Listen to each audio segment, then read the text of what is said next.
Aquelas inovações e serviços que antes eram para pouquíssimos. Finalmente chegaram até você. E isso é extraordinário. C6 Bank, para uma vida extraordinária. Viver bem não é sobre ter mais, e sim viver com intenção. Assim como cuidar da mente e do corpo, cuidar das suas escolhas também faz parte de uma vida equilibrada. O C6 Carbon, cartão que transforma decisões do dia a dia em experiências extraordinárias, é um facilitador dessa jornada. Traz mais leveza, autonomia para quem busca viver em equilíbrio. E para falar sobre saúde, bem-estar e como encontrar esse equilíbrio na prática, a gente vai receber aqui o ator Cauã Raymond. Cauã, um prazer receber você aqui no nosso podcast da Esquire. Obrigado, Luciano. Obrigado, Alan. Obrigado. As pessoas já te conhecem da TV há 23 anos, já sabem da sua disciplina, mas começaram a conhecer você melhor desde que você abriu suas redes, você é um cara ativo nas suas redes, e a gente consegue acompanhar seu treino, sua alimentação, e esse tema é muito importante para a Esquire, e a gente queria aprofundar isso com você, a sua rotina de treino, a sua rotina de alimentação é muito intensa, é diária, como é que você faz? Bom, legal você perguntar isso. Primeiro que eu era um cara muito tímido nas redes, né? E o Alan entende isso muito bem, porque é publicitário, né? Então eu precisava de alguma maneira ter sinceridade na minha comunicação com o público. E ficava meio assim, eu vi o boom das redes sociais, já tem mais de uma década, mas eu tinha muita dificuldade de encontrar a minha forma de comunicação. E aí eu falei, cara, tem algo muito sincero em mim, que é o meu relacionamento com a alimentação, com o exercício. Eu sou um cara muito vaidoso com a saúde. E aí eu comecei a... Engraçado que eu criticava quem postava prato de comida, né? E eu posto meu prato de comida quase todo dia. Inclusive é minha marmita, que eu levo comida para o trabalho. Então, eu até esqueci o que você perguntou, mas eu estou lembrando de como foi difícil encontrar um assunto. Mas eu encontrei um assunto muito sincero. A minha relação com a saúde, ela veio desde muito novinho, assim. Meu pai e minha mãe, eles eram hippies e tal, eles eram macrobióticos de alimentação, eles tinham uma vertente macrobiótica, depois cada um seguiu o seu caminho. E na adolescência eu virei um jovem atleta e eu levava muito a sério. Ali começou minha relação com a disciplina. Ali começou a minha relação com o esporte, ali começou a minha relação... Claro que de lá para cá, se alimentar de forma saudável mudou muito e vai continuar a mudar, né? Hoje a gente fala de inflamação do corpo. Na década de 90, uma alimentação saudável depois de um treino de jiu-jitsu era tomar um açaí cheio de xarope de guaraná, que é açúcar, né? Que joga o seu índice glicêmico lá no alto, e comer um peito de peru com queijo Minas no pão integral. Né? Você para em qualquer lanchonete na esquina do Rio de Janeiro e você comia isso. Hoje em dia a gente vê que, dependendo do organismo, o queijo inflama, que às vezes o defumado não é bom, que é legal você adoçar o seu açaí de uma outra maneira, que não precisa ser tão doce, para fugir um pouco do açúcar refinado, açúcar branco. Então, a minha relação com a alimentação foi mudando também diante da demanda que o trabalho me dá. E também diante do meu desejo de continuar a fazer esporte em alta intensidade. Assim, eu gosto de algumas coisas que demandam bastante do corpo. Eu gosto de fazer towing, que é surfar puxado no jet ski, surfar onda um pouco maior. Eu gosto de treinar jiu-jitsu ainda com uma intensidade elevada. Eu gosto de correr na areia. Meu treino regenerativo é nadar, mas eu realmente estou todo dia praticando esporte. E aí, de uns anos para cá, eu fui buscando várias nutricionistas, aprendendo. Hoje em dia, eu tenho uma pessoa que me orienta, que é a Raquel, e ela ajudou a desinflamar o meu corpo. A doutora Jaqueline também me dá um suporte muito grande. E eu fui aprendendo mais sobre como ter um corpo que funciona melhor. Também descobri através de uma clínica que me ofereceu um teste de DNA, que eu trabalho para que eu tinha tendência a não me sentir saciado. Então, muitas vezes eu ficava, muito cheio e eu nem tinha comido muito, na minha opinião. Mas quando eu via, não, o que acontecia era que eu comi muito mais do que eu devia. Que é um erro que de vez em quando eu ainda cometo aos domingos. E às vezes eu dou desculpa de que eu estou comendo coisas saudáveis. Mas a própria dieta Gracie, né, fala sobre a combinação dos alimentos. Só que a dieta Gracie era uma coisa que eu seguia, mas hoje em dia eu encontrei a minha dieta da combinação que funciona para mim, as coisas que não funcionam. Eu comecei a beber café de uns anos para cá, que era uma coisa que eu não bebia. Aí o café você tem que tomar também com uma certa parcimônia, porque senão às vezes pode ficar com um pouco de acidez. Então são muitos pequenos desdobramentos que hoje em dia eu me interesso. Assim, eu sou extremamente curioso e, óbvio, sinto no meu corpo, sinto no meu trabalho, sinto na minha memória, na minha disposição, na minha libido, em todos esses lugares. Quando fala todo dia com você, é todo dia. Treino para mim é todo dia. Mas, por exemplo, eu também aprendi uma coisa muito interessante. Ontem eu acordei, eu não tinha dormido tão bem, e mesmo assim eu malhei perna. Eu comecei a malhar 2 dias de perna para um dia de braço, por conta do personagem que eu estou fazendo, que é um garoto de programa, e eu tenho uma genética que eu tenho mais facilidade, sempre pratiquei esportes que exigiam mais dos meus membros superiores. Então, para tentar equilibrar, encontrar esse equilíbrio, eu comecei a malhar 2 dias de perna. Eu também descobri, é importante todo mundo checar essas informações, né? Porque eu não sou formado em educação física, em fisiologia, em nada. Mas o que eu sei é que o treino de perna é que aumenta a sua testosterona. Então eu comecei a treinar 2 vezes perna. 1, porque eu me sentia melhor, e 2, porque eu comecei a me sentir melhor nos esportes que eu pratico. Então eu malho todo dia. Ontem, por exemplo, a gente foi surfar na piscina de onda. E foi ótimo, a gente acordou morto, né? Estourado. Então eu treinei perna e fiquei 2 horas surfando. Isso que eu ia perguntar, o que é treino, o que é esporte nessa tua agenda semanal? Então, o surf é um esporte, né? A malhação, musculação que eu gosto de fazer é treino. Aí hoje eu acordei e eu ia num programa de televisão e eu acordei e dormi bem. Eu falei assim, cara, eu ia pra academia. Eu falei, não, hoje eu vou descansar meu corpo, meu ombro tá doendo um pouco. Amanhã eu vou pegar mais pesado. Então, o treino e o esporte me ajudam também na minha saúde emocional e mental. Então, muitas vezes, às vezes, meu corpo está cansado, mas a minha emoção precisa desse treino para eu relaxar e desestressar. E aí eu tenho que encontrar essa linha limítrofe, que é o lugar onde você pode se lesionar ou ficar doente, baixar a sua imunidade. Então, é o lugar que eu fui aprendendo ao longo dos anos. Então, hoje, como eu estava legal, estava bem, ainda estou dolorido e treinei bem, e amanhã eu vou treinar bem, eu falei, hoje eu não vou treinar porque eu vou trabalhar pra caramba. Mas se eu tiver normalmente em casa, eu malho todo dia. E o jiu-jitsu para você é um assunto sério, né? Você já foi bicampeão brasileiro. Eu gosto, E até hoje treina, é faixa preta, quinto... Sou quinto grau. Quinto grau. De 9, eu pego o sexto, São 9? Não. Nossa. Aí depois vem a coral, aí depois faixa vermelha, vem outro rolê, assim. Mas o jiu-jitsu é algo sério, mas tem uma curiosidade do jiu-jitsu. Quando eu entrei na televisão em 2002, eu tinha acabado de pegar a faixa preta. Peguei a faixa preta em 2001.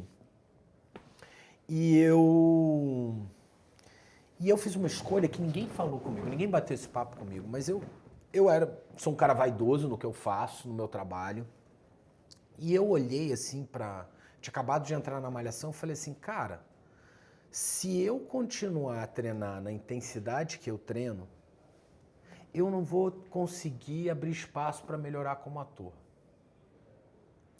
E aí eu fiz uma troca, assim, eu larguei o jiu-jitsu do nada, comecei a surfar, que era uma coisa também que me lesionava, eu ficava mais protegido. Eu já surfava de bodyboard e tal, mas eu comecei a surfar mesmo depois que eu larguei o jiu-jitsu. Era uma coisa que eu me dediquei, assim. E aí eu me dediquei muito como ator. Eu fui convidado para fazer um filme há uns 7 anos atrás, 8 anos atrás, e eu voltei a treinar jiu-jitsu porque eu ia fazer um filme de luta, a história sobre um lutador super famoso da família Gracie. E o filme ainda não aconteceu, mas desde então eu voltei a ser praticante, assim. Agora, o filme acontecendo ou não, eu não consigo mais abandonar. E também agora eu tô com uma carreira sólida. Eu tinha muito medo que eu chegasse muito machucado, arranhado, e isso pudesse atrapalhar minha carreira. Hoje em dia, graças a Deus, se eu chegar, eu falo, pô, galera, deu um treininho, passa a maquiagem aí. Eu não gosto de usar maquiagem, mas se tiver um pouco vermelho, a gente passa uma maquiagem. Mas você perguntou uma coisa muito legal, só para não pular o que o Alan falou. A diferença de treinar e esporte. Isso. Né? Para mim, o jiu-jitsu e o surf são esportes. / hobby. São coisas que eu gosto. O resto, para mim, é treino. Perfeito. E na tua rotina, quem te acompanha ali na rede social? Faço boxe. Boxe também é um Isso. esporte. Boxe também é um esporte. Você põe no esporte. E aí, na agenda sua semanal, o treino... Eu tento equilibrar, porque eu sou guloso, entendeu? Por exemplo, eu estou voltando uma tendinite. Ontem a gente surfou 2 horas, né? O Medina estava na água, deu umas dicas pra gente. Porra. Aí a gente foi surfando, né? Pô, foi maravilhoso, né? Pegamos altos tubos e tal. Mas só que a gente veio falando isso. 1 hora tava bom, a gente devia ter parado quando era 1 hora. Mas a gente foi guloso. E aí passou. E quando viu, tava 2 horas surfando. Eu fiquei até sem uma quilha e continuei surfando. 1 hora, eu falei, cara, eu tenho que arrumar uma quilha aqui, que eu perdi a quilha da prancha dele. Tô te devendo uma quilha. Então aí esse lugar do guloso é um lugar perigoso, porque aí sim você pode sobrecarregar uma articulação. Uma coisa que eu fui aprendendo ao longo dos anos é que, por exemplo, se você faz boxe, não é legal você fazer jiu-jitsu no dia seguinte, né, e malhar membros superiores. Malha a perna, dá uma corrida. Aí eu comecei a encontrar esse equilíbrio, assim. Quando eu vou nadar, eu não vou nadar para puxar o gás, eu vou nadar como treino regenerativo, vou num ritmo lento, eu nado 1.000 a 1.500 no máximo, eu vou tentando tirar o ácido lático do corpo, mas às vezes eu sou meio psicopata e saio e faço umas barras e umas paralelas e umas flexões com o abdominal. E aí eu tô sempre... Quem gosta muito de treinar sabe disso. Você tá sempre cuidando para você não errar a medida. Porque esse ombro aqui me deixou 1 mês e meio sem poder surfar, treinar, a minha série de braço diminuiu pela metade, a carga diminuiu, tiveram dias que eu não podia malhar. Então, para não ficar sem, você tem que saber encontrar a medida. Deixa eu brincar um pouquinho com a audiência. Vocês falam que surfaram, né? Eu queria falar disso. Ah, você vai falar disso? Não, Vocês estão em São Paulo. Eu queria falar para a audiência. É isso, fala. Vamos sair um pouquinho. Eu vou puxar um pouquinho aqui, porque eu sou paulista. Como é que é para um carioca falar do jeito que vocês estão falando aqui, que pegou tubo, pegou tudo, em São Paulo? Eu vou completar a pergunta, que eu também ia falar sobre isso, porque a coisa está em São Paulo e você já tem experiência nas 2 principais tecnologias de piscina de onda. Então você é um cara que pode falar sobre, especialmente para quem nunca surfou e fica perguntando, pô, praia, é tão bom quanto surfar na praia? Então fala da experiência de ontem, você ter surfado dentro da cidade de São Paulo e um pouco como é que é a experiência de surfar piscina de onda. Então, Marco, vou começar pelo começo. É tão engraçado, quando eu comecei a surfar, eu brincava muito com a galera que não surfava, que não era o surfista raiz, assim, né? E com o passar dos anos, eu surfo cada vez menos no Rio. Primeiro, isso mudou muito depois que a minha filha nasceu, porque surfar, com o aumento do trânsito, você sai, você se desloca, eu gosto de surfar muito na prainha, e aí você leva às vezes 40 minutos, 1 hora para chegar lá, aí você surfa, troca de roupa, isso e aquilo e tal. Às vezes essa experiência leva 3 horas do seu dia.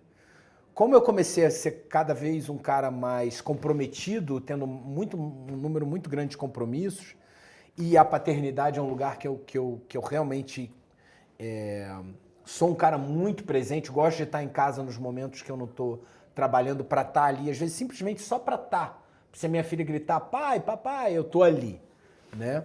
Que ela também está ficando pré-adolescente, às vezes ela fecha a porta do quarto e bota a música alta e é isso aí. E faz parte do jogo. Mas eu dou uma batidinha e pergunto se ela quer ver uma série, se ela quer ir andar com o cachorro. E ela vai, é muito bom. Então, a minha exigência como surfista, e com o passar dos anos também,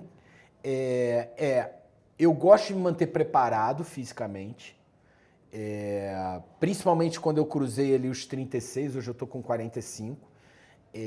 Para quando eu faço uma viagem de surf, em 3, 4, 5 dias, eu já estou relativamente dentro de um ritmo de surf, que eu tenho uma boa experiência, já viajei bastante. E então a piscina de onda e as tecnologias que nem você falou, todas elas são maravilhosas. É legal falar assim.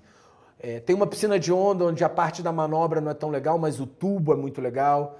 Aí tem uma outra piscina de onda onde a parte de manobra é fenomenal e o tubo é um pouco mais difícil, é um tubo mais técnico, mais difícil de completar. A piscina que a gente foi ontem, ela é boa nos dois lugares, parece que melhorou, elevou o nível, assim, né? Foi para outro patamar. E um carioca que surfa em São Paulo, é uma das coisas mais engraçadas, que as piscinas de onda estão em São Paulo. Então eu sou um carioca que quer toda hora vir surfar em São Paulo.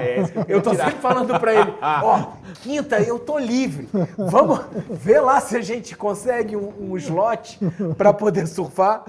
E a gente está sempre buscando essa experiência. E cara, é muito doido assim, porque eu tinha um certo preconceito, mas tem uma coisa que eu não sei onde vocês se sentem assim, mas eu me sinto um menino de novo quando eu vou surfar onda boa. E tem uma coisa também, às vezes quando você vai surfar na praia, que é o melhor lugar que você tem um contato direto com a natureza e tal, eu adoro viajar, eu brinco que eu não poderia ter descoberto a Indonésia antes na minha vida, que eu comecei para a Indonésia há 3 anos, e eu já fui 3 vezes, porque eu acho que eu não teria carreira, porque as ondas são tão perfeitas, o lugar é tão agradável, é tão gostoso, e fala tanto do meu lifestyle, assim, de saúde, isso e aquilo, que eu acho que eu poderia ter falado, cara, eu vou tirar 6 meses e não sei lá se vou voltar, entendeu? Então, um lugar perfeito como a Indonésia, ele junta a perfeição das ondas da piscina, né? Que acontece raramente no mar aberto, às vezes tem onda boa, mas não é difícil ter uma competição. E na piscina de onda tem um lugar da educação, né? Cada um tem a sua vez. No mar, dependendo de onde você vai surfar, se for o arpoador, cara, tem ali um hustle, tem ali uma disputa que às vezes é muito difícil. Ao mesmo tempo tem um lugar de democracia muito legal, mas essa democracia, ela às vezes não acontece de forma tão legal, porque às vezes tem um clima violento, às vezes tem uma briga, às vezes tem um localismo, e os lugares onde dão as melhores ondas é óbvio que tem localismo. Então, eu gosto da piscina de onda, é claro que ela acaba sendo para uma parcela muito pequena de pessoas, né, que tem acesso a isso, mas é óbvio que se tiver onda perfeita no mar, eu prefiro surfar no mar. Mas surfar em São Paulo, só para te responder, porque eu posso ser um pouco prolixo, é demais. É demais. Boa. Você tem 45 anos, eu Sim. acho que é o ideal de todo homem tentar chegar aos 45 anos, pelo menos perto do que é você. Pô, obrigado, você é um amigo generoso. Também, mas não por isso. E me conta como é que você faz, assim, do que você se priva no seu dia a dia? Boa pergunta. Boa pergunta. Olha, desde novo, como eu virei jovem, um atleta jovem assim, eu nunca fui muito da balada. Isso sempre ajudou, assim. Nunca gostei de beber, também isso ajudou. Às vezes eu bebo uma coisa ou outra, mas não é uma coisa que eu sinto falta, que eu me privo. E eu sempre gostei dessa sensação de vitalidade no corpo. De sentir que eu sou capaz de fazer uma coisa que eu quero. Assim, eu me lembro que há 15 anos atrás eu operei o quadril. Eu não botei prótese e eu tive uma lesão igual a do Guga, do Gustavo Kirten. E eu tinha impacto fêmur-acetabular. E eu fiquei alguns meses de muleta, sem poder andar, sem poder malhar. E aí isso foi muito marcante para mim. Foi um divisor de águas, assim. Ali eu entendi que eu tinha a sensação que se você falar assim, duvido você escalar isso aqui antes da cirurgia, assim. Cara, dava 10 minutos e eu ia estar ali. Porque eu sempre tive uma boa aptidão, uma boa genética. Sempre tive muito alongamento também, porque eu quando era lutador, eu me dedicava, fazia yoga e tal. Então eu conseguia fazer coisas muito difíceis. E quando eu fiz a cirurgia, veio pela primeira vez um lugar de limite. Que é o passar dos anos, você vai ganhando, em termos de experiência, você vai ficando mais sábio, mais paciente, muitas coisas boas vão acontecendo. Mas se você não se cuida, a limitação física ela chega mais cedo. Então, foi nesse momento que eu comecei a me cuidar de uma forma diferente, assim. E aí, por exemplo, eu saí da cirurgia, eu só posso correr na areia fofa. Eu não posso correr no asfalto. Eu que viajo muito, adorava chegar numa cidade nova pelo mundo e botar um tênis e correr, dar um rolê de 1 hora correndo, assim. Hoje em dia eu não posso mais fazer isso. Eu comecei também a comer melhor. Que nem eu falei, hoje em dia eu tenho uma equipe que me orienta, eu tomo, principalmente nos momentos de muita intensidade de gravação, eu tomo caldo de rã, que ajuda a minha imunidade. Açúcar você não come? Açúcar eu como de vez em quando, eu como um chocolate, eu gosto, eu compro uma sobremesa, de vez em quando eu bebo, de vez em quando eu tomo um derivado do leite, um iogurte e tal, mas eu sou mais cuidadoso, assim, inclusive no horário. Eu tento comer coisas que a princípio possam dar uma desequilibrada no meu corpo mais cedo. Funciona melhor para mim. Até porque eu sinto que quando eu como mal à noite, a minha noite de sono é ruim e o meu dia seguinte é ruim. Então, eu tento resolver o problema durante o dia. Mas tem algumas privações, sim. Eu comecei a comer de 3 em 3 horas, refeições menores. Um cara que eu admiro muito, são 2 caras, o LeBron James e o Cristiano Ronaldo, eles são os caras que têm... Eu dou uma olhada para a forma como eles... Cada um tem o seu DNA, a sua genética, o seu esporte. O Tom Brady também jogou até os 45 anos de forma incrível. Eu vejo alguns esportistas... o próprio Federer jogou até uma idade avançada para o tenista. Kelly, né? Kelly surfou. O Kelly ainda compete, né? Com 50 anos. É claro que você vê que ele tem ele pode ter sempre uma performance melhor nas ondas de tubo, em ondas maiores, né? Onde ele não é tão exigido em termos de atleticismo, né? Mas eu gosto de focar no Laird Hamilton, em caras que têm uma longevidade. O próprio Mayweather, o boxeador, independente da personalidade dele ou não, ele lutou até uma idade avançada, né? Em que o limite, assim, muitas pessoas falam que o limite do atleta é os 35, né?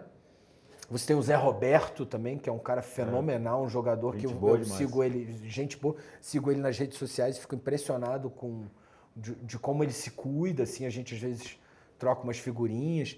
Então eu olho para esses caras que continuam a ter uma performance que, na minha opinião, é muito superior à minha, né? E, Cauã, é uma disciplina de um atleta, né? Que você tem, cara. Eu acho que todo mundo que é disciplinado como diretor de revista, dono de marcas, criador, diretor de empresas, como o Alan e você. Eu acho que a disciplina, ela ocupa um lugar nesse território da saúde. Mas eu acho que a disciplina, ela permeia vários territórios, assim. A gente estava falando sobre isso mais cedo e eu fiquei pensando assim, sim, eu tenho uma disciplina, eu sou metódico nisso, mas você é metódico em outro lugar e você é metódico em outro lugar. O que acontece, às vezes, é que algumas pessoas, elas são metódicas em tudo na vida, né? É claro, às vezes, quando estão em família, na relação amorosa, elas se libertam de alguma maneira. Mas eu sim, eu busco um método, eu busco uma disciplina e uma coisa que é muito boa e às vezes muito ruim, mas eu acho mais boa do que ruim, é que eu me cobro demais, né? O problema é que quando você se cobra demais, às vezes você fica mentalmente se cobrando demais, isso pode atrapalhar o teu sono, o teu momento de relaxamento. Então tem uma hora que realmente você tem que let it go, tá mindfulness, tá presente. Que é um desafio para mim, não vou ficar aqui falando que eu sou assim, que é sempre assim. Às vezes, nessa reta final agora da novela e abrindo empresa, e a nossa isso, a nossa aquilo, tem muita coisa, às vezes eu tenho dificuldade em desligar o computador, né? Fechar todas as abas do cérebro para poder dormir. E aí, por incrível que pareça, eu tento focar em coisas no esporte. Muito engraçado, eu me imagino surfando ondas perfeitas na Indonésia. Que eu te nas férias. Queria que você falasse um pouquinho do lado B também, porque eu vejo lá, de vez em quando, você gosta de um PlayStation. Gosto. Então, qual é o lado B do Cauã que... Eu não considero um lado B. Tem estudos que comprovam que o videogame ele trabalha a parte cognitiva de forma espetacular. O que acontece é que eu não passo de 1 hora e meia jogando. Perfeito. Isso não rola. Eu mesmo perco a vontade, assim. Eu agora tô jogando muito Fortnite. Fortnite. Porque a minha filha me viciou no Fortnite. Ah, ela joga? Foi ela. Não, ela não joga. Ela não falou que a galera da escola dela jogava. Aí ela falou pra eu jogar uma partida de forma experimental, que ela ia jogar. E aí, quando eu vi, ela não tava jogando. E eu tava jogando. E agora eu adoro jogar Fortnite. Mas antes disso, eu tava jogando Diablo. E aí eu zerei o Diablo. O Diablo já ocupava umas horas a mais. Aí começa a atrapalhar a rotina da casa, assim. É isso. Porque Você não consegue zerar Diablo jogando 1 horinha. Não. Entendeu? Então, essa época aí eu estava jogando um pouquinho mais. Mas eu gosto de jogos que ocupam 1 horinha. E aí eu mudo, entendeu? Porque senão para de sobrar tempo para outras coisas, né? Para a gente terminar essa parte importante da nossa conversa sobre saúde, se a malhação tivesse dado errado, se você tivesse feito ali nenhum sucesso, que graças a Deus foi muito diferente, você teria virado um atleta profissional? Muito interessante a sua pergunta. Calma aí que a almofada se moveu aqui. Muito interessante a sua pergunta no sentido de que quando eu estava com 17 para 18, eu comecei a ter a opção de continuar minha carreira como competidor, mas existia uma realidade. Dentro da minha academia existia um dos maiores lutadores de jiu-jitsu, do jiu-jitsu de competição, que é o Fernando Tererê. Já fizeram um filme sobre o Tererê. E ele era um ano mais velho que eu, então ele era exatamente da minha categoria. De certa forma, isso me estimulava a ser melhor, mas num certo momento, ele, além de ser um talento dentro da academia, ele era espetacular competindo. O estádio ficava gritando, Tererê. Eu lembro do Tijuca Tênis Clube, onde era o Mundial. Que era uma coisa assim que em um momento eu falei assim, cara... E começou a surgir o MMA de forma muito séria. E aí ou eu fazia essa transição, porque o MMA era um território para ganhar dinheiro, porque como lutador ou você abre sua academia, principalmente ia para os Estados Unidos, onde grandes atletas foram e começavam a trilhar esse caminho, dando seminários. Mas eu não era o número 1, o número 1 sempre foi o Tererê. Então eu ali decidi que eu não seria atleta. E aí eu fui convidado para ser modelo, que eu era garoto, eu era atleta da Company, da Company quem lembra, das mochilas de borracha, era uma marca muito famosa no Rio. E ali eu recebi um convite para ser modelo, que eu também não gostei, mas foi uma experiência maravilhosa, 3 anos. E ali eu virei ator. Mas se eu não tivesse sido ator, cara, eu não tinha plano B. Eu lembro que eu tive um empresário que falou assim, cara, você não vai dar certo, que a Globo, os galãs da Globo, eles eram 90% loiros de olhos claros, né, de olhos azuis, assim. Você tinha algumas exceções, mas a maioria, tipo o Fábio Assunção, que é um puta ator e que era o número 1, oi pra senhora também, tá ali atrás. O Fábio Assunção, que era um puta ator e era o número 1 da época, ele ocupava esse lugar com essa beleza anglo-saxã, assim. E eu disse pro meu empresário, eu falei, cara, eu não tenho plano B, eu não vou ter. E eu acho até que quando você tem plano B, por mais inteligente que pareça, eu tenho até vontade de saber o que você acha disso, Alan, às vezes talvez você acaba não dando 100%. O que você acha? Cara, eu não acredito em plano B, né? Você sempre tem que... Quem deu certo que eu conheço, cara, sempre teve um plano A e enfiou a cabeça e foi determinado e gerou... Eu nunca tive plano B. É isso. Tem muito plano B, eu não acredito muito, não. Eu também não, assim. E aí eu fui me dedicando e o mundo foi mudando, né? O Brasil foi mudando, hoje em dia está muito diferente do que era. Então eu realmente... Por um lado, foi muito bom, assim, não ter plano B, porque que nem eu te falei, parei de treinar jiu-jitsu para me dedicar 100% à atuação. Até porque eu ganhei uma bolsa de estudos nos Estados Unidos para estudar. Eu varria, eu limpava banheiro, eu pintava, eu fazia um monte de coisa lá. Eu tinha 2 calças e um casaco, ganhava $20 por dia, eu não conseguia fazer 3 refeições. Mas eu me dediquei muito esses 2 anos. Teve o 11 de setembro... Foram anos muito difíceis que formaram o meu caráter, assim. Se eu já era um batalhador ali, eu realmente... Eu poderia ter desistido logo depois do 11 de setembro, eu não desisti, eu continuei lá. Então, quando eu volto para o Brasil, eu realmente me dediquei a tentar melhorar como profissional. Mas o que eu aprendi como ator lá, você não conseguia colocar em prática dentro da forma como a televisão é feita. São 4 câmeras, mudou muito, agora é muito diferente. Mas eram 4 câmeras, boca de cena, um ator entra, outro sai, um fala. É um veículo verborrágico, o folhetim, né, a novela, você tem que falar muito mais que num filme. Uma peça de teatro e um filme, uma série, você ensaia muito. A gente ainda não tinha muitas séries, né? Era um fenômeno da TV americana que estava restrito a atores que não eram do time especial de Hollywood. Hoje em dia tudo mudou. Você tem grandes atores fazendo e produzindo, tipo a Reese Witherspoon, Nicole Kidman, que produzem suas séries de televisão. Hoje em dia as coisas estão muito mais integradas, a moda, os influenciadores, a chegada das redes sociais, mas naquela época era muito distante.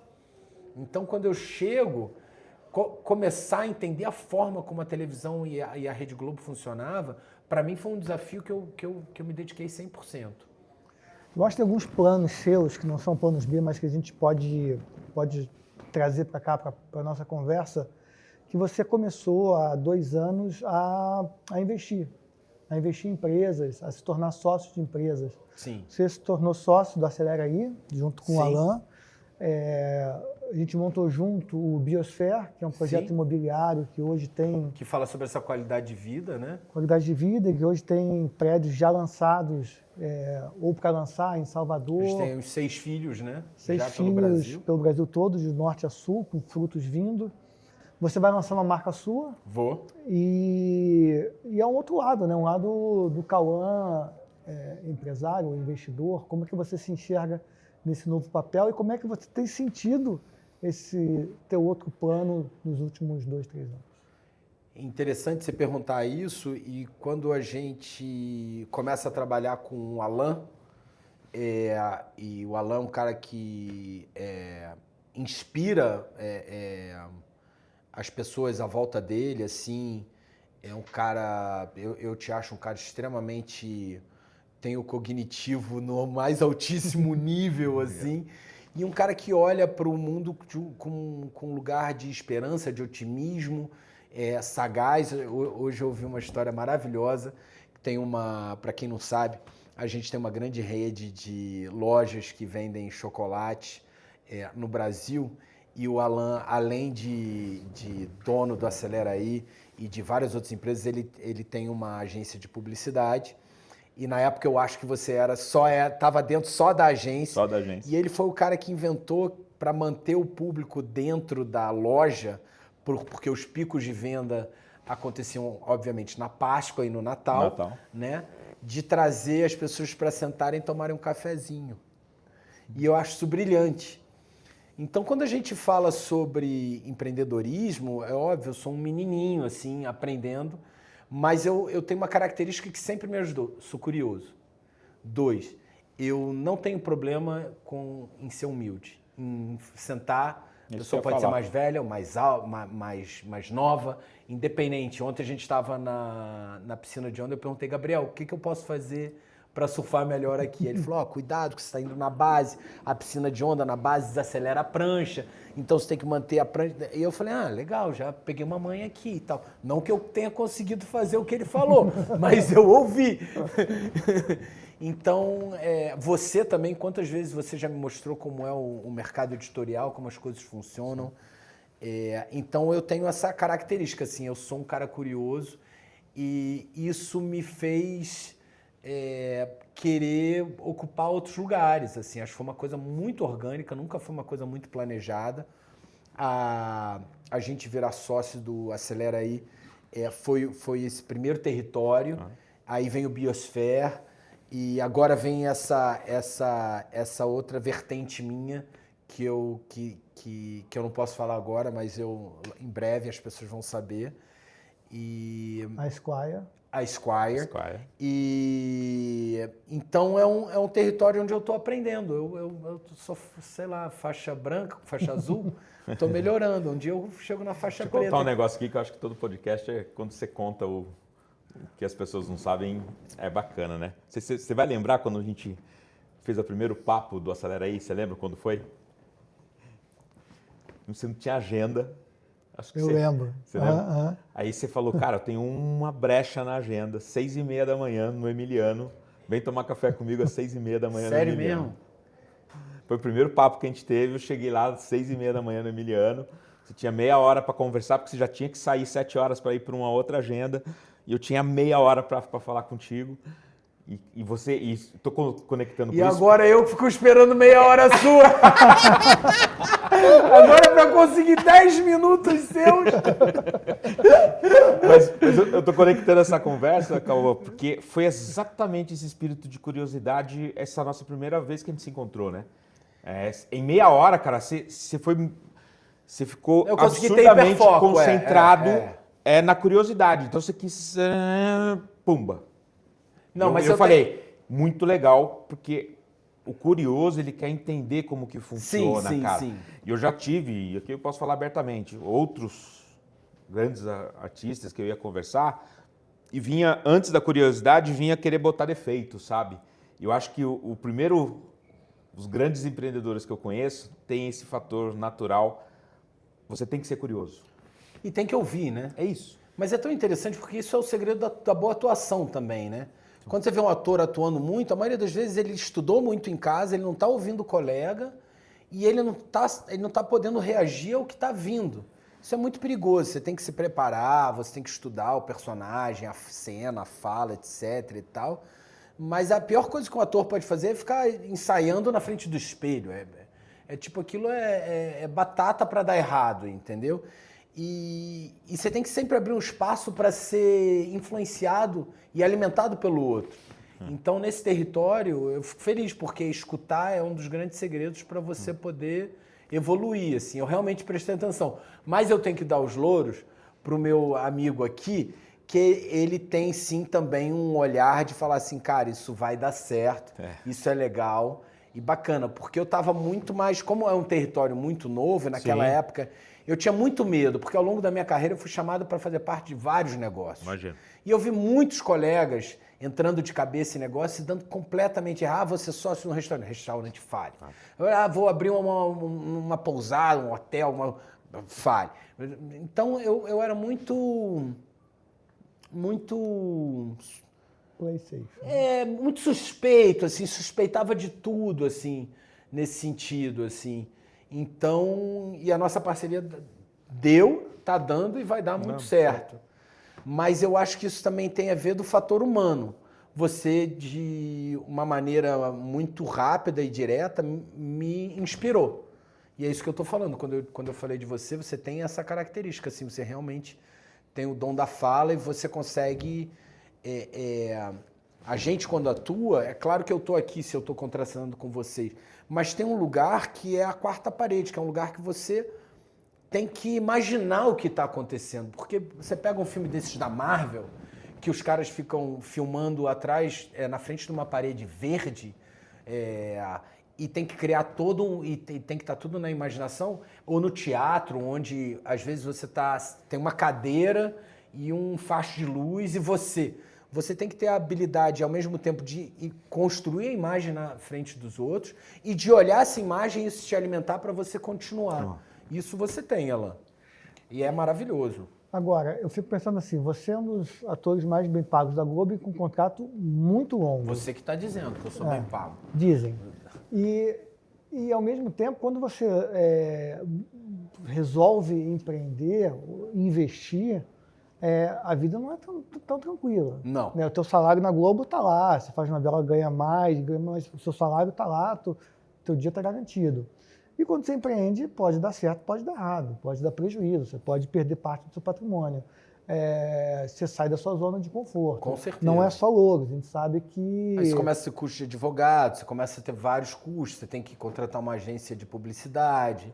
Aí você, graças a Deus, eu tenho experiência de ter construído um olhar estético, que eu olho isso é bom, isso é ruim, mas tem coisas de estratégia que eu comecei a entender só agora. Mas você gosta dessas reuniões, quando você está lá... Muito, muito. Eu adoro. Agora vamos falar sobre... Adoro conversar com vocês, saber o que está rolando quando Isso você me ensina. Adoro conversar com o Alan quando ele rapidamente falar, a gente vai fazer isso, aquilo, tal, pá, a gente vai pra cá, pra lá, tal, eu adoro, assim.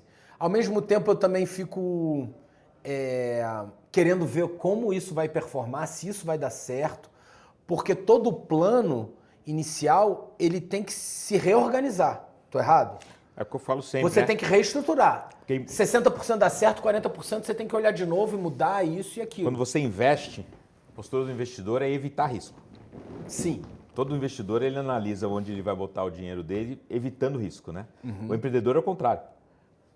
Né? Ele tem que correr risco. O empreendedor, ele assume que ele vai correr risco. Sim. Né? Então, é uma transição gigantesca.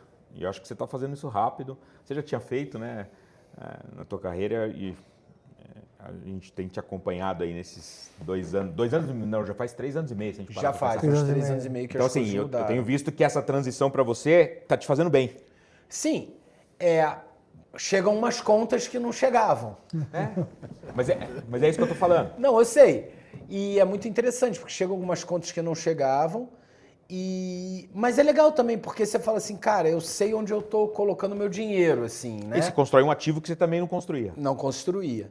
E tem uma coisa também muito interessante. Eu tenho um time que cuida de mim já há mais de 15 anos, que cuida muito bem, que me ajudam a administrar a minha vida como um todo. Family office. É um family office que me ajuda a investir, que me ajuda a me colocar nos lugares certos, que me ajuda a entender erros que muitos clientes e muitas vezes as pessoas já cometeram para eu não cometer. Isso me deu a possibilidade de surfar conhecendo melhor a onda, com o conhecimento dos outros. Perfeito. Então não é, por exemplo, cheguei e estou conhecendo esse ambiente do zero. Não, eu estou chegando e estou tendo estou tendo muita gente me auxiliando, me orientando, me dando alicerce, então está sendo muito legal isso. E é algo que eu imagino que não tenha mais volta, né? Acho que não, acabou. Não volta. Acho que eu fui mordido pelo bichinho, assim. E o Acelera Aí, por exemplo, já é um sucesso, a Squire também.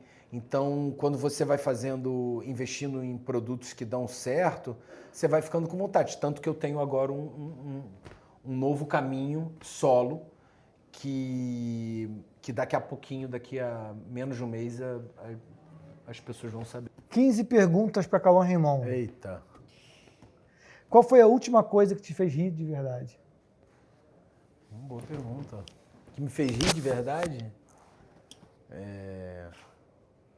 Com certeza alguma cena com o Olavinho, com o Ricardo Teodoro, ou com o Odete Reutemann, com a Débora Bloch, que a gente dá boas risadas. Essas duas duplas aí, para gravar, realmente é divertido. Quem é você no rolê com seus amigos? Da 5ª série. A, B ou C? A, B ou C? Não, cara, mas Na minha turma a gente tinha a quinta A era o CDFs, a quinta C era... Ontem eu e você, a gente estava 5ª série, depois de Total. surfar 2 horas, assim. A gente ia sair pro jantar, nem aguentou. A gente falou assim, relax, vamos dormir, né? Não dá. Qual álbum você mais ouviu na sua vida? Acho que o primeiro álbum do Pearl Jam. Ou o primeiro álbum do Offspring. Ou o primeiro álbum do Jack Johnson.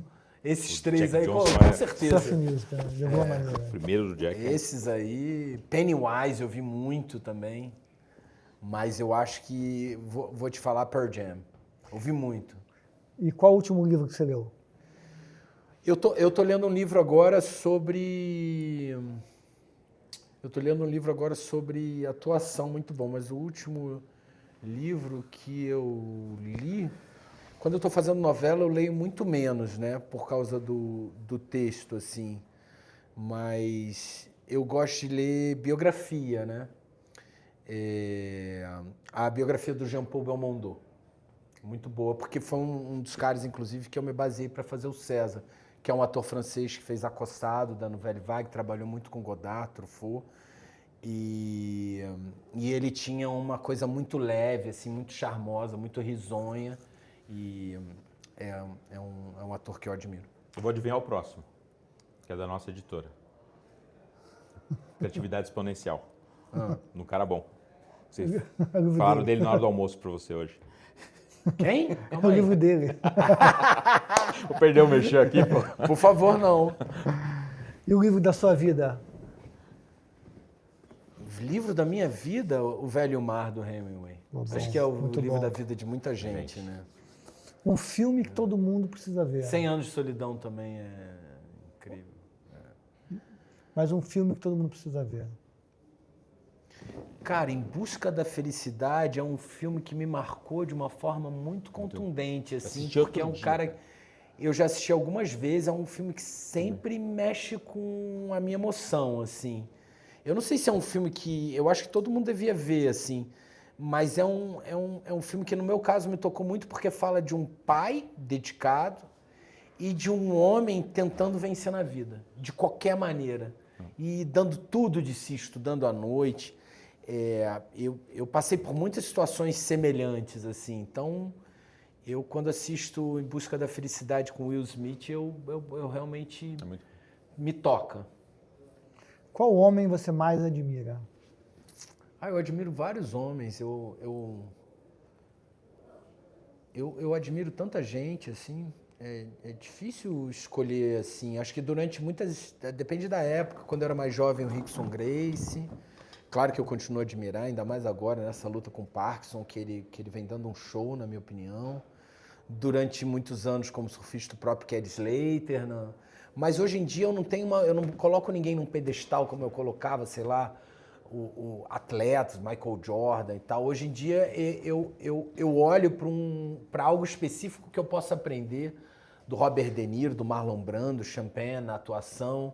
Hoje o meu ator predileto é o Denzel Washington, que já nem gosta mais de fazer cinema, ele fala, acho engraçado isso, que na minha opinião é um dos maiores atores, Daniel Day-Lewis. Hoje em dia eu admiro homens de negócios, eu admiro o Alan, ele sabe, falei aqui. Eu fico tentando entender o raciocínio do Warren Buffett, de grandes investidores, como cada um construiu sua empresa. O Steve Jobs, de como ele abordava o trabalho, mas ao mesmo tempo, às vezes, era muito tóxico aquele ambiente, tinha muita violência emocional, era outra época. Eu gosto da forma como o Jeff Bezos está... eu conheço pouco, né? Mas eu acho interessante ele se dando o direito de viver a vida, sendo um dos homens mais ricos do mundo, fazendo as coisas que ele está a fim de fazer. Inclusive, encontrei com ele, com a esposa dele na Dolce & Gabbana, a gente encontrou. Legal. Então, eu admiro pessoas, George Clooney, como um cara que é produtor. O Brad Pitt produz conteúdos maravilhosos, é um cara que eu gosto de ver como ele conduz a carreira dele, principalmente como homem de negócio e, ao mesmo tempo, não deixa de ser um leading man. Ele e o George Clooney fazem isso. São caras que têm 20 e poucos anos a mais, então eu gosto de ver como eles tocam a vida deles. Então eu pesco um pouquinho de cada um sem botar ninguém num grande pedestal. Qual lugar do mundo mais te surpreendeu? Mais me surpreendeu? Cara, eu tive sorte de viajar muito. Então eu acho que El Salvador, antes da política, quando ainda tinham as gangues, foi um país que eu fui surfar e eu achei muito violento. El Salvador, antes dessas mudanças. Agora o novo presidente, estão acontecendo outras mudanças também em direção a esse... acho que ele está se tornando um ditador, que é um território que eu acho muito, muito, muito perigoso, mas ele realmente... o país mudou muito, e quando eu fui a primeira vez para El Salvador, eu fiquei um pouco medroso. Muita violência, assim. Por mais que o Rio seja um lugar extremamente violento, né? Mal ou bem a gente vive ali dentro de uma bolha, o Rio acaba sendo muito violento, o grande Rio de Janeiro, né? Quando você inclui todas as favelas, Nova Iguaçu, Caxias, né? Essa coisa que não está dentro só do Rio de Janeiro, mas está, né, à volta do Rio. O Rio é muito perigoso, mas El Salvador me deu um medo latente, assim, sabe? De gente com arma, passar um carro sem surfar, e aí passa um carro com os caras com fuzil. Isso me deixou impactado de uma forma negativa, assim. Mas a Indonésia me deixou impactado de forma positiva. Mas tem muita poluição. Todo lugar que eu chego que eu acho muito bonito, eu fico às vezes muito chocado. Inclusive o Rio de Janeiro, de como a gente cuida mal do Rio. Ainda mais quando eu olho para Barcelona, assim, o que aconteceu depois da Olimpíada de Barcelona. Barcelona floresceu, assim, eu acho muito triste que o Rio não conseguiu florescer da mesma maneira, sendo uma cidade que oferece tudo. Você tem montanha, você tem mar, você tem um povo bem-humorado. Então eu fico triste de ver algumas cidades assim, esses paraísos não sendo bem cuidados. Eu tenho mais algumas perguntas, mas a ideia é que é meio um bate-bola mesmo, tá? Então vai, pá. Você faz terapia? Como é que é fazer terapia? Muito bom, essencial. E depois de um tempo, a terapia não é só para resolver os seus dilemas, mas é para, no meu caso, como sou uma pessoa pública, de ter opiniões neutras, de ter uma troca neutra. O que você não aguenta mais ouvir sobre você? Então, eu nem busco saber muito o que falam de mim, assim. É interessante isso, já estou há tanto tempo no show business que eu também já me acostumei a ouvir umas coisas muito bizarras, inclusive eu dou muita risada, assim. Então, eu acho que eu ganhei um lastro, assim, eu tenho uma... Eu não fico nem tão feliz quando as coisas estão indo bem, nem tão triste quando as coisas parecem ir mal, assim. Acho que eu fui encontrando um equilíbrio de entender que o meu nome é Cauã Raymond e não é Cauã Raymond, por mais que às vezes me chamem de Cauã Raymond. Então, é como se eu soubesse quem eu sou, mas eu entendo que tem uma narrativa que eu não tenho controle sobre o que as pessoas pensam de mim. Você pega a intimidade fácil? Não. Não, super desconfiado. O que quase ninguém sabe sobre você? O Alan, eu comecei a postar, mas eu gosto de videogame, né? Quase ninguém sabe. Que de vez em quando, num domingo, eu faço um sanduíche de chocolate branco com chocolate preto ao leite, que é um momento de muito prazer. Com que pão? Não, é sanduíche. Eu boto uma barra de chocolate branco e chocolate preto. Acontece raramente, mas acontece. Que você colocava no pão. E é muito gostoso. Nossa. Mas outro dia eu peguei um pão caseiro lá em casa, que é todo natural, e fiz um sanduíche com chocolate ao leite, que porra, tava bom. Caraca, ficou muito bom. Foi ideia de outra pessoa, mas valeu a pena. Ficou bom. Onde você vai quando você quer voltar para casa? Para casa. Eu gosto de ir pra praia, principalmente de manhã, quando ela tá mais vazia. E eu gosto muito de estar na natureza. É um lugar onde eu realmente sinto uma conexão, não só física, mas espiritual, assim, é um lugar onde eu faço oração, me conecto, peço para tirar qualquer carga negativa, onde eu me sinto recarregando. E quando eu gosto de estar conectado com a natureza, assim. Eu acho que é mais forte, é muito mais forte. Eu preciso. Qual foi a última coisa que te emocionou? Hoje eu fui num programa de TV e mostraram um vídeo da minha mãe que eu perdi há 6 anos atrás por um câncer e de uma aparição que eu estava no programa do Faustão, quando o Faustão ainda estava na Globo. E a minha mãe foi no programa e eu fiquei muito emocionado, assim. Não sei porque de vez em quando, eu não sei quem perdeu um ente querido, uma pessoa tão importante pra gente, de vez em quando vem umas saudades, assim, sabe? Então, eu fiquei emocionado. Mas eu sou facinho de ficar emocionado. Eu vejo um filme, eu vejo um desenho animado, a minha filha fala, não, pai, sério? Pô, não, Moana, pai. Eu me emociono. Divertidamente 2, então, eu indico, é lindo. É muito bom. O melhor conselho que você já recebeu? Melhor conselho que eu já recebi? Eu não sei se eu recebi, eu li. Que é, se você não trabalhar duro... Se você trabalhar duro, não quer dizer que você vai conquistar as coisas. Mas se você não trabalhar duro, você não vai conquistar nada. O mundo, infelizmente, não é justo. Eu não sei se é um lugar espiritual. Cada um de nós nasce com uma suscetível a um caminho, com Alguns de nós têm a capacidade de encontrar esse caminho e brilhar, outros ficam perdidos e eu acredito que a gente está aqui para aprender alguma coisa. Mas uma coisa é certa, quando a gente fala de disciplina, de trabalho, eu adoro trabalhar.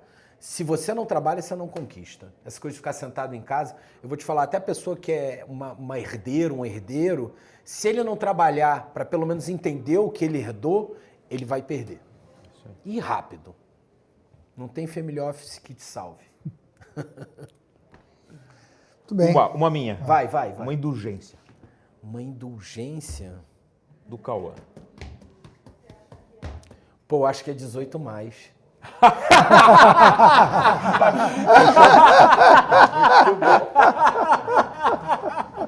Eu acho que é 18 mais, acho que não pode estar aqui com a gente. Mas ela no existe, YouTube não dá, existe. Foi bom, boa forma de terminar. Valeu, com certeza é 18 mais. Pelo C6 Invest, você tem acesso a investimentos do mundo todo. Mais a inteligência JP Morgan Asset Management. C6 Invest, a sua casa global de investimentos. Isso é extraordinário. C6 Bank.